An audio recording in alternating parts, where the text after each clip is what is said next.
Back to our channel. So market வந்து இன்றைக்கி ஒரு 200 பாயிண்ட்ஸ் வரைக்கும் கீழே இறங்கி ஸோ 23,180 அந்த ரேஞ்சில் இருக்குது. ஸோ இது நம்மளுடைய சேனல் பேட்டர்னில் பார்த்தீங்கன்னா கரெக்டாக மிடில் இருக்குது. இங்கேருந்து பவுன்ஸ் பேக் ஆகிறதுக்கான வாய்ப்புகள் நிறையா இருக்குது. பட் மேபி கீழே இறங்கிறதுக்கும் கொஞ்சம் வாய்ப்புகள் இருக்குது. காரணம் என்னென்னா யூஎஸ் ஈரான் பிரச்சனை, நம்மளுடைய ஏர்னிங்ஸ், மார்க்கெட்டோட ஏர்னிங்ஸ் எதுவுமே சரியாக இல்லை. ஸோ இப்போ இந்த மார்க்கெட்டில் இன்றைக்கி நம்ம என்னென்ன ஸ்டாக்ஸை கன்சிடர் பண்ணலாம் அப்படிங்கிற மாதிரி ஒரு சின்ன ரெக்கமெண்டேஷன் இல்லை. என்னுடைய based on analysis, valuation, technical அனாலிசிஸில் நான் ஒரு 2-3 ஸ்டாக்ஸ் சொல்கிறேன். நீங்கள் உங்களுடைய ஃபர்தராக நீங்கள் அனாலிசிஸ் பண்ணிவிட்டு வாங்க ஆரம்பிங்க. அதுவும் 1-2 தான் வாங்கணும், பெருசாக பல்காக இன்வெஸ்ட் பண்ண வேண்டாம். ஸோ நான் இன்றைக்கி வாங்கின ஸ்டாக்ஸ் என்னென்னு பார்த்தீங்கன்னா, ஃபஸ்ட்டு ரிலையன்ஸ். ஸோ ரிலையன்ஸ் எதுக்கு வாங்கியிருக்குன்னா, இது வந்து ஒரு நல்ல லோயர் லெவலில் கிடைக்குது, பிஇ இருக்குது.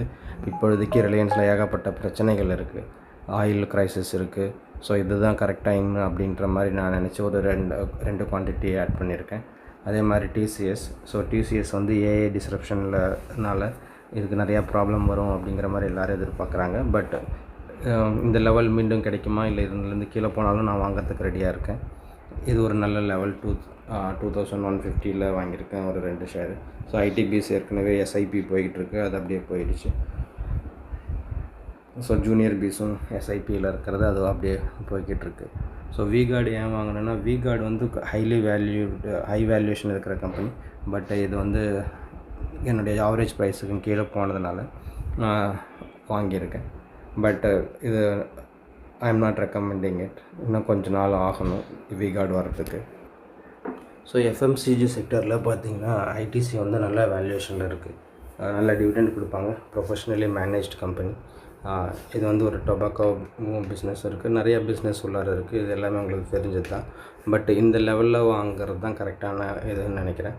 பட் பாருங்கள், நான் வந்து 26% நஷ்டத்தில் இருக்கேன் ஐடிசி. ஆனாலுமே இன்னும் நான் அக்குமுலேட் பண்ணுறதுக்கு ரெடியாக தான் இருக்கேன்.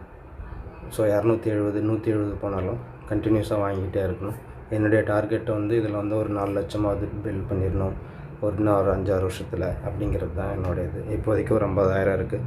பார்ப்போம், இன்னொரு 5 வருஷத்தில் நம்ம ஒரு 5 லட்சமாக இதில் பில்ட் பண்ண முடியுதான்னு பார்ப்போம்.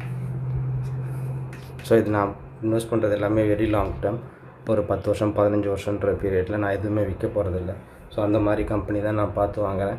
அப்படி இருந்துமே பாருங்கள், நிறையா கம்பெனிஸ், டாடா மோட்டார்ஸ், சிஎம்எஸ் இன்ஃபோசிஸ்டம், இதெல்லாமே மைனஸில் தான் இருக்குது.